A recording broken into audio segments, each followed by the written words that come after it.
Aragón, tierra de cumbres nevadas y valles fértiles, de contrastes geográficos y humanos, de viento que talla la piedra, como la voluntad y la palabra dada forja el carácter de sus gentes.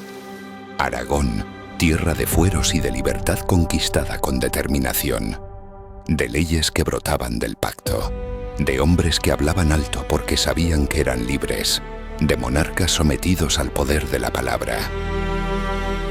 Las piedras mudas de nuestros monasterios, de nuestros castillos y palacios, custodian una historia milenaria. Han visto pasar generaciones de aragoneses tenaces que no se rindieron, que lucharon, que construyeron.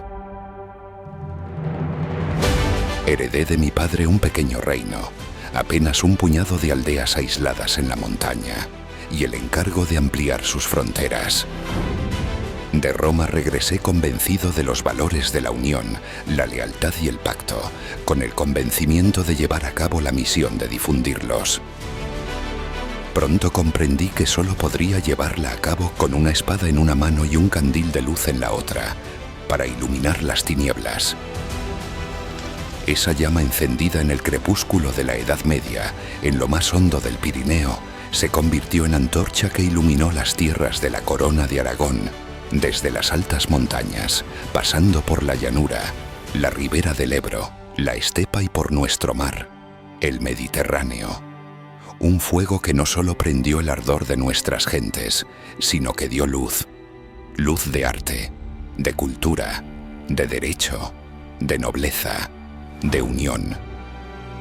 Esas mismas piedras silenciosas nos recuerdan que fue aquí, en Aragón, donde empezamos a escribir una historia común, donde se fraguó la monarquía que dio origen a España. Una de las naciones más antiguas de Europa y germen de la cultura hispanoamericana. Y casi 1000 años después, la llama prendida en ese sencillo pero poderoso candil del Pirineo sigue brillando con intensidad, convertido en faro de valores universales.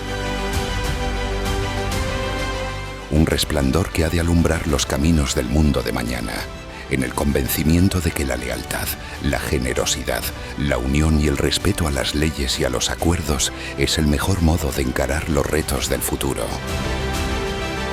Porque mientras quede un solo aragonés que crea en el mañana, esa luz no se apagará nunca.